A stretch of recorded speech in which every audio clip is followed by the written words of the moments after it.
할렐루야! 예수님은 우리의 왕이십니다. 예수님은 나의 왕이십니다. 나의 왕 예수님, 우리의 왕 예수님, 그 예수님께서 지금 이 시간, 지금 여기, 지금 이곳에 찾아오셔서 나와 여러분 한 손도 빼놓지 않고 우리 예수님께서 만나주시기를 축원합니다. 예수님 만나기를 축원합니다. 여러분, 예수님 만나면 해결됩니다. 예수님 만나면 길이 보입니다. 예수님 만나면 닫힌 문이 열립니다. 예수님 만나면 하늘 문이 열립니다. 할렐루야! 그러므로 지금 이 시간, 하나님 말씀을 듣는 이 시간, 하나님 말씀을 듣는 중에, 하나님 말씀을 듣다가 말씀 중에 거하시는 예수님, 말씀이 되신 예수님, 아니 말씀 자체이신 예수님, 그 예수님 만나기를 축원합니다. 할렐루야! 이제 저는 한때 내 인생이 도대체 이게 어떻게 되는 건가 알 수가 없었어요.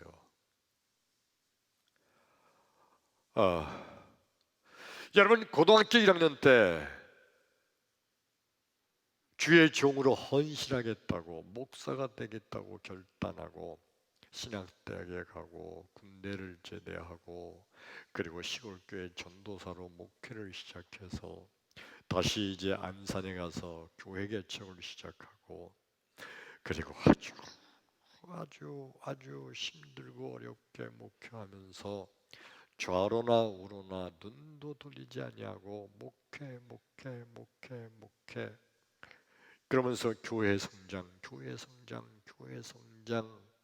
그저 영혼 구원 그 일을 향해서 달려가고 있는데, 그러면 여러분 상식적으로 우리가 생각해 볼 때 그러면 하나님께서 복을 주셔서 잘되고 형통해야 되는 거 아니에요?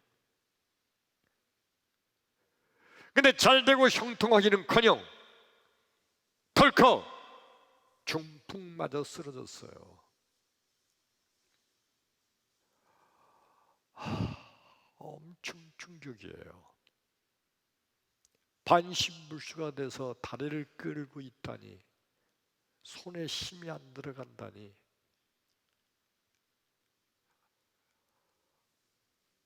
혀가 마비돼서 말이 어눌해지고, 오죽하면 설교를 그때 제대로 못하고 축도만 했어요. 외부에서 다른 목사님들, 강사님으로 모셔오고 축도하는 그 축도도 제대로 혀가 안 돌아가니까 그저 방 안에서 집에서 엄청 연습을 했어요. 연습을 해도 그래도 이 혀가 이게 제대로 내 마음대로 안 움직여요. 그러니까 말이 제대로 헛나올까봐. 말이 헛나오면 모든 교인들이 우리 목사님 말이 왜 저럴까? 그러면서 혹시 교인들이 시험 들을까봐 그 축도하는 그 짧은 그 몇 마디를 얼마나 연습을 많이 했는지 몰라요. 일주일 내내 그 축도만 연습했어요. 그러면서 몇 달 지내고 좀 이제 마비된 게 조금씩 풀려가는 어느 날 한 4년쯤 지났는데 덜컥 암 진단을 받고 암 수술을 하게 됐죠. 병원에 암 수술하고 누워서 회복을 기다리고 있는데 그때 내가 생각한 건 도대체 내 인생이 이게 어디로 흘러가는 거냐 알 수가 없잖아요. 인생길 알 수가 없어요. 그래 흔히 하는 말로 이런 말이 있죠. 인생은 수수께끼다. 수수께끼 같은 인생이다. 알 수가 없다는 거예요. 도대체 알 수 있나요? 내 인생이 앞으로 어떻게 펼쳐질지 알 수가 없잖아요. 그래서 수수께끼 같은 인생이라는 말이 생겨나기도 했죠. 정말 수수께끼 같아요. 알 수가 없어요. 그래서 세상 사람들은 수수께끼 같은 인생, 자기 인생이 어떻게 펼쳐질지 모르니까 그래서 점쟁이한테 찾아가서 내 운세가 어떻게 됩니까? 새해만 되면은 점쟁이한테 찾아가서 올해 새해 내 운세가 어떤가요? 점쟁이한테 물어보기도 하죠. 인생 알 수가 없어요. 수수께끼 같은 인생. 혹시 여러분이 사는 인생 속에서도 수수께끼 같은 인생이라고 도대체 내 인생이 앞으로 어떻게 될지 알 수가 없다고. 아니 지금 여러분 답답한 지경에 빠져서 도대체 내 인생이 어떻게 가는 건지 답답한 지경에 있는 분 있습니까? 오늘 이 말씀을 듣는 가운데 여러분의 인생의 수수께끼가 풀려지게 되기를 주의 이름으로 축원합니다. 할렐루야. 자, 오늘 성경 말씀 봉독하죠. 구약 성경 창세기 37장인데 왜 31장으로 되어 있나? 37장입니다. 37장. 이거 바꿀 수 있나요? 37장. 여러분 됐어요. 예, 37장. 자, 우리 같이 읽습니다. 시작. 자, 그를 이스마엘 사람들에게 팔고 그에게 우리 손을 대지 말자. 그는 우리의 동생이요 우리의 혈육이니라 하며 그의 형제들이 청종하였더라. 그때 미디안 사람 상인들이 지나가고 있는지라 형들이 요셉을 구덩이에서 끌어올리고 은 20에 그를 이스마엘 사람들에게 팔매 그 상인들이 요셉을 데리고 애굽으로 갔더라. 크게 아멘. 아멘. 오늘 성경 말씀의 주인공이 요셉입니다. 한번 따라서 할까요? 요셉. 요셉이란 어떤 인물이냐면 요셉, 한마디로 요셉은요 부잣집 아들로 태어나서 호의호식하며 사는 인생, 그게 요셉이에요. 요셉의 아버지가 야곱이죠. 야곱이 엄청나게 많은 소떼와 양떼를 거느리고 수많은 종들을 다 뿌리고 있는 정말 엄청나게 부자예요. 그 중에 요셉이 11번째 아들이지만 아버지 야곱이 가장 사랑하는 라헬의 첫 아이예요.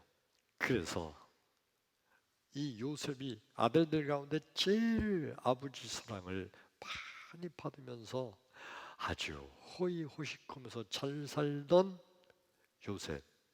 근데 어느 날 형들의 미움을 받아서 요셉이 노예로 팔려가죠. 지금 읽은 성경 말씀은요 형들이 이 요셉을 죽이려고 하다가 그래도 어떻게 우리 동생인데 죽이지는 말자, 노예로 팔자. 그 노예로 팔아먹은 거예요. 따지고 보면요 노예가 어떻게 생각하면 죽는 것보다 더 고통스러운 일인지도 몰라요. 부잣집 도련님에서 하루아침에 노예가 된 거잖아요. 그 장면을 한번 생각을 해봤어요. 그 이스마엘 상인들이 그때 노예도 사가지고 가요. 노예 상인이지 그때는.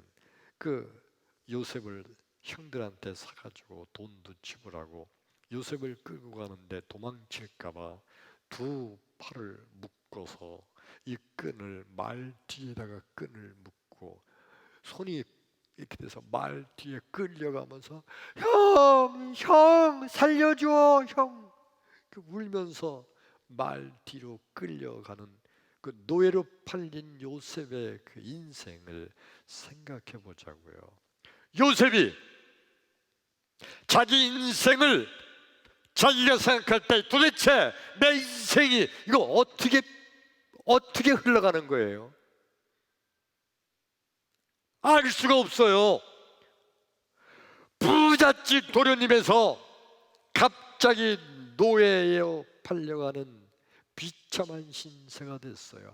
앞으로 어떻게 될 거예요? 요셉이 잘못한 거 있나요? 죄 지은 거 있나요? 요셉은 아버지의 믿음의 유산을 받아서 하나님을 철저히 믿는 사람이 요셉이에요. 여러분, 우리가 알다시피 요셉은 노예로 팔려가서 보디발의 시위 대장 집에 가정 총무로 있으면서도 거기서도 엄청나게 하나님을 잘 믿고 있어요. 그런데 그 집에 보디발의 아내가 유혹을 했다고 그랬죠. 근데 요셉이 물리칠 때 뭐라고 소리를 쳐요? 내가 어찌 하나님의 앞에서 이 큰 죄를 지리오 하면서 겉옷을 벗었던 도망쳤잖아요. 그런 상황에서도 하나님을 믿고 하나님을 의지하던 요셉이 뭐 잘못했어요? 정상적이라면 하나님께서 요셉에게 복을 주셔야지 그러실 수가 없잖아요. 요셉이 생각할 때 요셉의 인생길 수수께끼예요. 알 수가 없어요. 근데 여러분, 하나님께서는 도대체 요셉의 인생을 왜 그렇게 노예로 팔리게 만드신 걸까요? 하나님은요, 분명한 뜻과 섭리가 있으셨어요. 요셉을 통하여 장차 이스라엘 민족을 보호하겠다는 하나님의 위대한 뜻이 있으셨던 거예요. 그래, 요셉을 하나님께서는 크게 하나님 뜻에 사용하시려고 요셉을 그 길로 인도해 가시는 거예요. 다만 요셉은 어떻게 하나님의 뜻을 인간이 알 수 있어요? 하나님을 어떻게 인간이 잘 알 수 있어요? 모르니까 답답해요. 인생이 알 수가 없어요. 내가 왜 이런 일을 당해나 알 수가 없어요. 수수께끼예요. 그런데 여러분, 우리 예수님께서는요, 나와 여러분 우리의 인생을 그렇게 주님의 우리 예수님의 분명한 뜻과 섭리 가운데 우리 예수님께서 엄청난 위대한 일을 계획하시고 나와 여러분을 그 길로 인도하고 계심을 믿기를 축원합니다. 문제는 우리가 그 예수님의 그 크고 깊고 넓고 높으신 그 예수님의 뜻을 우리 인간의 요 생각으로 알 수가 없다는 거예요.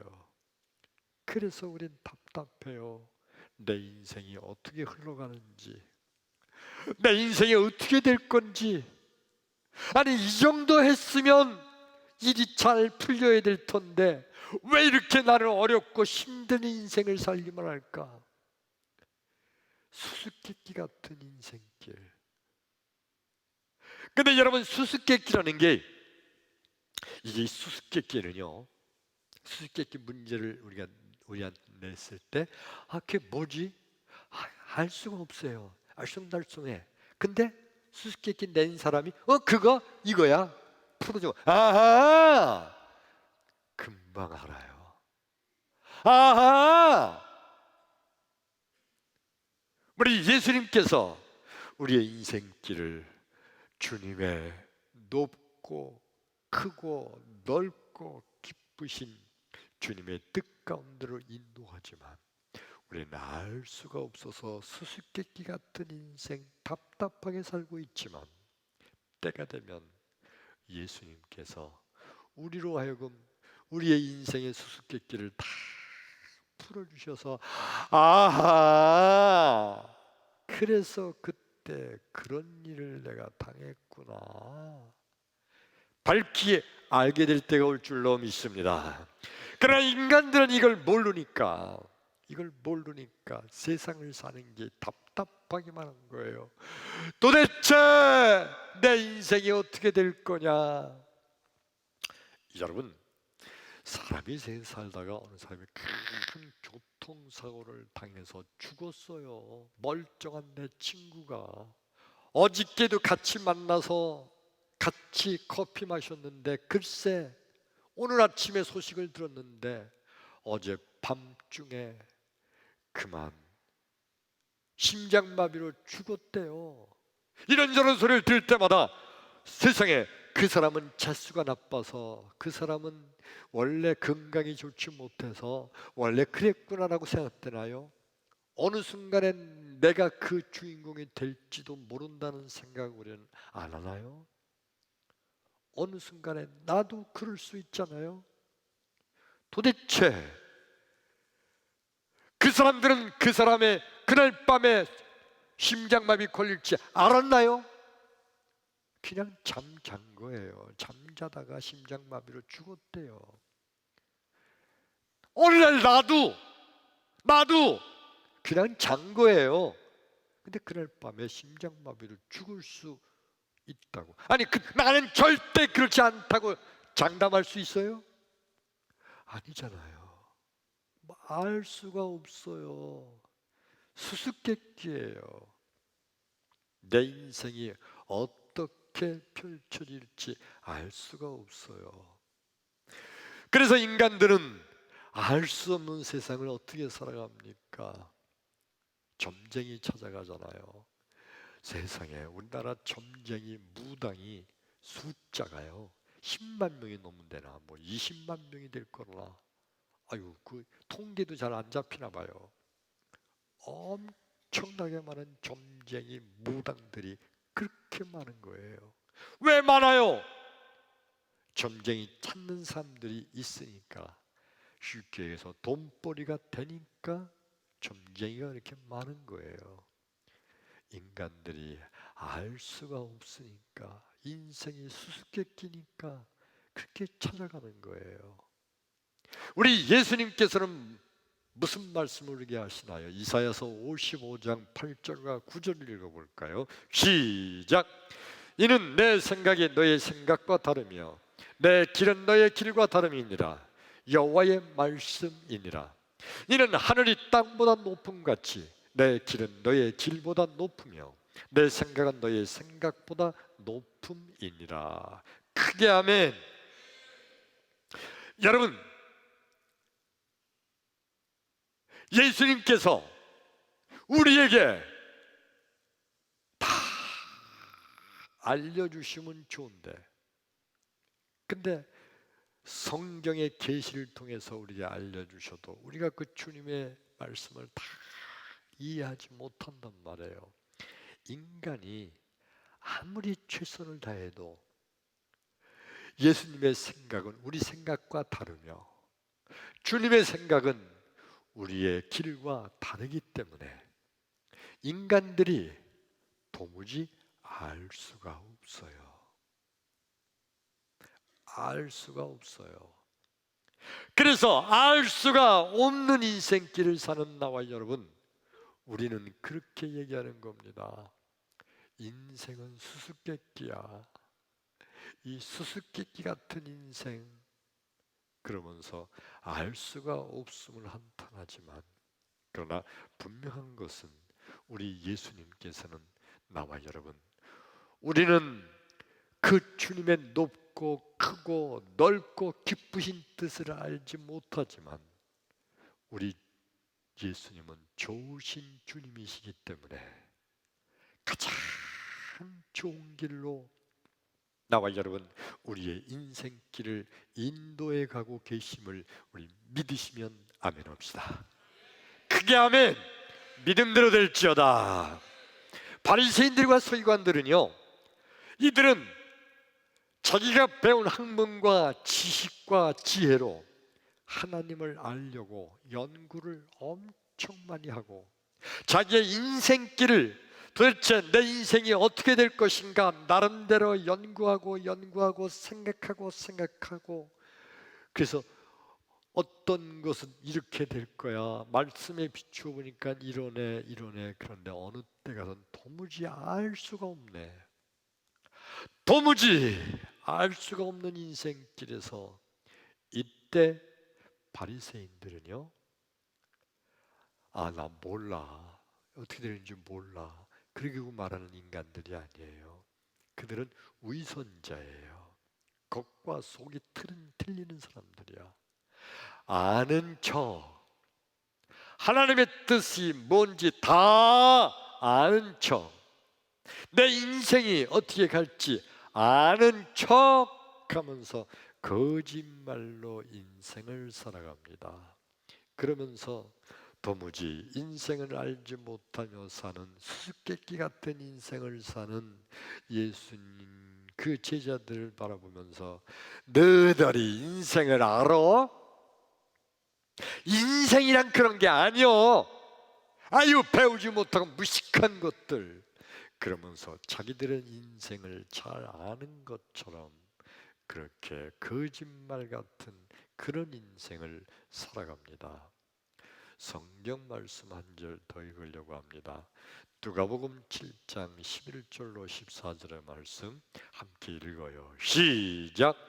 그 후에 예수께서 나인이란 성으로 가실새 제자와 많은 무리가 동행하더니 성문에 가까이 이르실 때 사람들이 한 죽은 자를 메고 나오니 이는 한 어머니의 독자요 그의 어머니는 과부라.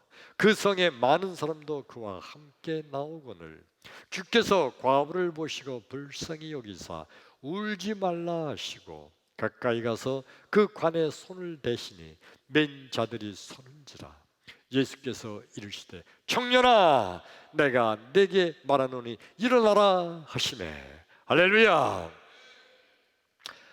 나인이란 성에 한 여인이 결혼해서 남편과 행복하게 살면서 아들 하나를 낳습니다. 그런데 어느 날 갑자기 그 남편이 죽었어요. 청상 과부가 된 거예요. 갓난아기 하나 놓고 남편이 죽었으니 그때부터 이 여인이 세상을 사는 게 얼마나 힘들고 어려운 인생을 살았을까요? 말할 수 없는 고난과 고통 속에서도 그래도 그 여인 남편이 죽은 여인을 그 당시에 과부라고 불렀잖아요. 그 과부된 그 여인이 그 갓난아기 아들 하나를 그저 평생을 애지중지 고생하면서 키웠어요. 아들 하나만 보고 살았는데 어느 날 청년으로 자란 그 아들, 이제 됐구나 하는 그 어느 날 그 청년 아들이 죽었어요. 그 비통함. 오늘 성경 말씀에 보면 관이 나가는데 그 관을 붙잡고 쫓아가면서 우는 그 과부의 울음소리가 얼마나 비통하고 얼마나 아주 애간장을 끓는 그런 울음이었을까요? 상상할 수 없는 그런 슬픔에 애간장을 끓는 고통스러운 울음소리. 아마 이 여인이 생각해 보면 도대체 인생이 뭐냐? 인생이란 뭐냐? 내 인생은 왜 이러냐? 그저 청춘 팔팔할 때 청상 과부가 된 것도 그것도 서러운데, 아니 이제 이 아들 키워서 이 아들이 청년 이제 다 됐구나 했는데 또 죽어버리다니 내 인생이 왜 이러냐? 아마 그 과부 여인이 생각해 보면 인생, 수수께끼 같은 인생, 알지 못하는 인생, 얼마나 고통스럽고 답답할까요? 근데 오늘 성경 말씀에 보니까 예수님께서 그 관에 손을 대시고 그리고 외치시죠. 청년아, 일어나라. 할렐루야. 그때 관에서 벌떡 일어나 그 청년이 살고 그 어머니를 품에 안고 그 어머니를 모시고 가서 아마 이 과부 여인은 일평생 도대체 수수께끼 같은 그 인생이 예수를 만나자마자 수수께끼가 풀리게 된 거예요. 크게 하면 아하! 예수님께서는 인생이 수수께끼를 만날 때 예수님을 만나면 이렇게 풀리는구나. 이 과부 여인은 예수님 만나고 그 인생의 수수께끼가 풀리게 된 줄로 믿습니다. 그러므로 여러분, 믿음이란 뭔가요? 인생의 수수께끼는 예수님이 풀어주신다고 믿는 거, 이게 믿음이에요. 믿음이 없는 사람은요, 자기의 인생을, 자기의 수수께끼를 자기가 풀어보려고 자기가 연구를 하고 자기가 생각을 하고 자기가 철학적인 사고방식을 갖고 책을 읽기도 하고 이 책, 저 책, 수많은 책을 사서 공부를 하기도 하고요. 제일 쉽게 많이 오는 게 무당을 찾아가고 점을 보고 점쟁이, 그것에서 인생의 수수께끼를 풀으려고 해요. 그런데 이 과부 여인은 보세요. 알았어요. 예수 만나면 예수님이 우리의 인생을 풀어주신다. 그렇게 하면 나와 여러분, 우리의 인생길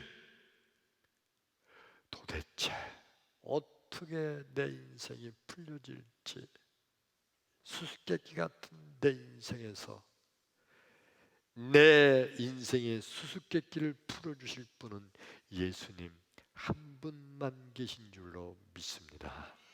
예수 만나면 그 순간에 우리의 인생길이 활짝 풀려서 아하!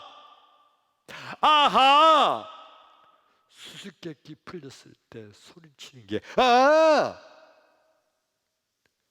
나와 여러분, 예수 만나 우리의 인생의 수수께끼가 풀려지게 되기를 주의 이름으로 축원합니다. 할렐루야. 여러분, 요셉이 부잣집 아들로 태어나서 부잣집 도련님으로 호의호식하며 살다가 하루아침에 노예로 팔려서 노예 생활로 고난 엄청 고난 속에서 도대체 내 인생은 왜 이러냐, 정말 수수께끼다, 정말 수수께끼다. 내가 하나님을 잘못 믿은 것도 아니고 내가 하나님을 안 믿은 것도 아닌데 도대체 하나님은 내 인생을 왜 이렇게 끌고 가시나, 알 수 없는 일에 빠졌던 요셉이 어느 순간 아하! 하고 알게 됐어요.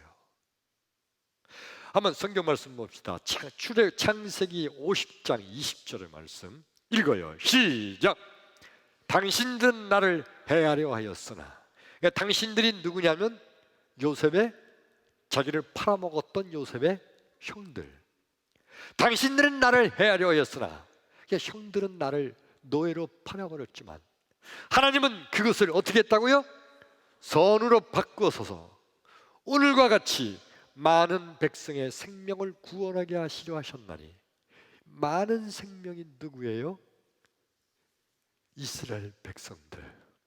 그들을 전부 다 애굽으로 불러 내려서 고센 땅에서, 거기서 이스라엘 백성이 아주 행복하게 흉년 뭐 이런 거 다 기근 같은 거 다 없는 고센 땅에서 행복하게 살게 만드시기 위한 하나님의 뜻이로구나. 요셉은 그때 알았어요. 아하! 하나님이 왜 나를 노예로 팔는데 내버려 두셨고, 요셉은 그게 의문이었어요. 내가 노예로 팔릴 때 하나님이 막아주셔야 되잖아요. 근데 하나님이 내버려 두신 거예요. 노예 생활할 때 요셉이 짓지도 않은 죄를 뒤집어 쓰고 감옥에 갇히게 됐잖아요. 그럴 때 하나님께서 아니다! 그리고 요셉이 무고하다는 것을, 요셉의 진실을 밝혀줘야 되는 거 아니에요? 근데 요셉이 감옥수에 그냥 들어가게 됐어요. 왜 그러셨을까? 왜 그러셨을까? 수수께끼였는데 요셉이 드디어 아하! 알았어요. 하나님은 나를 애굽의 총리 대신으로 세워서 장차 우리 이스라엘 백성들을 애굽으로 불러내려서 이렇게 하나님의 뜻 가운데 보호하게 하시려고 나를 먼저 보내신 거로구나. 당신들은 나를 팔았지만은 하나님의 섭리의 가운데는 먼저 보내신 거예요. 그게 아멘. 하나님은 먼저 보내신 거예요. 요셉이 수수께끼가 풀리는 순간에 아하! 당신들은 나를 팔았지만은 하나님은 나를 먼저 보내신 겁니다. 아하! 나와 여러분, 여러분의 수수께끼, 여러분의 인생의 수수께끼가 풀려지게 되기를 축원합니다. 축원합니다. 도대체 목회하면서 내가 하나님께 무슨 큰 죄를 줬을까? 물론 죄인이에요. 죄인임을 고백합니다. 정말 말할 수 없는 더럽고 추악한 죄인이 저예요.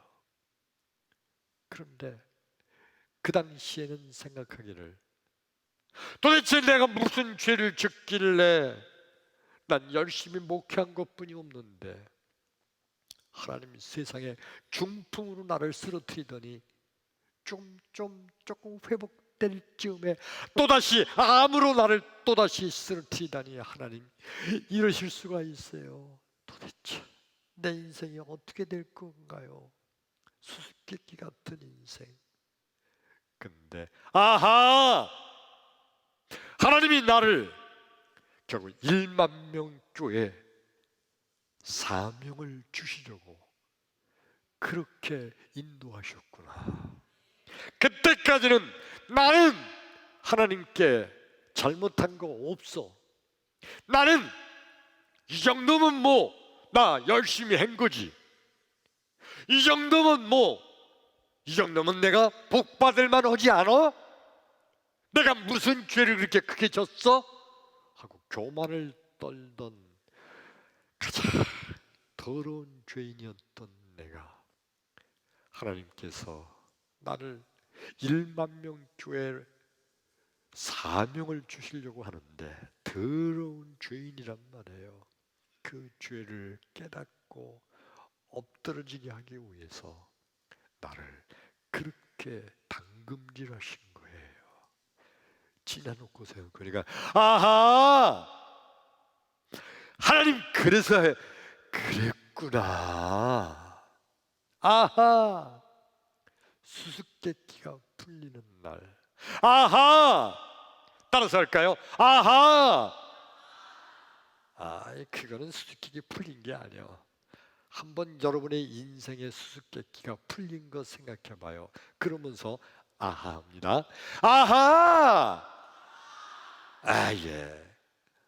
여러분의 인생의 수수께끼가 풀려지기를 축원합니다.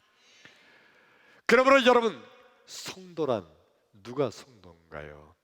수수께끼를 만날 때마다 예수님께 나오는 자, 성도가 아닌 자는 인생을 살다 수수께끼를 만나면 예수님을 만나러 가는 게 아니라 누구 만나러 가요? 점쟁이 만나러 가기도 하고. 그 새해가 되면은 그 보는 거 뭐 사주, 팔자, 관상, 이런 그 점쟁이, 거기가 문전성시를 준다고 그러죠.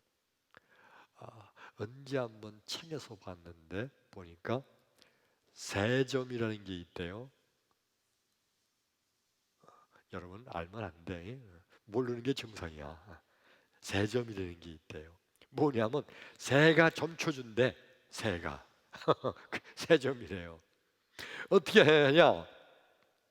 이렇게 새장 안에 이렇게 이제 새가 있는데 이제 점 보는 사람이 와서 점값을 내고 그러면 이제 거기다가 새그 장 안에다가 뭘 이렇게 쓴 거를 던져 놓은대요. 이렇게 던져 놓으면 새가 이렇게 보고 있다가 번호를 콕 집어서 이렇게 주인 거기 그쪽으로 갖다 놓은데, 그건 주인이 딱 펴보고서 새의 운세가 아주 대박이네요. 그거 보고 해준대. 세상에 인간들이 새 대가리한테 가서 물어봐? 아이고, 그게 말이 되는 거야? 그게 말이요? 그게 얼마나 인생의 수수께끼 앞에서 얼마나 답답해하면 새 대가리한테 가서 자기 인생을 물어봐요. 이게 인생들이에요. 그러나 성도는 수수께끼를 만나면 누구를 찾아가요? 예수님을 만나게 되는 자가 진정한 성도인 줄로 믿습니다. 답답한 일을 만날 때, 고통스러운 일을 만날 때, 괴로운 일을 만날 때, 도대체 어떻게 될지 알 수 없는 일을 만날 때 수수께끼를 풀어주실, 우리 인생의 수수께끼를 풀어주실 그분은 예수님 한 분뿐이 안 계세요. 그러므로 진정한 성도는 예수 앞에 나오는 자입니다. 예수 앞에 나오는 자입니다. 날마다 예수님 앞에 뛰어나와서 예수 앞에 엎드려 기도하다가, 예수 앞에 엎드려 예배드리다가, 예수 앞에 엎드려 찬송 부르다가 여러분의 인생의 수수께끼가 풀어지고, 하나님께 감사드리는 나와 여러분 되기를 주의 이름으로 축원합니다. 할렐루야. 기도합니다.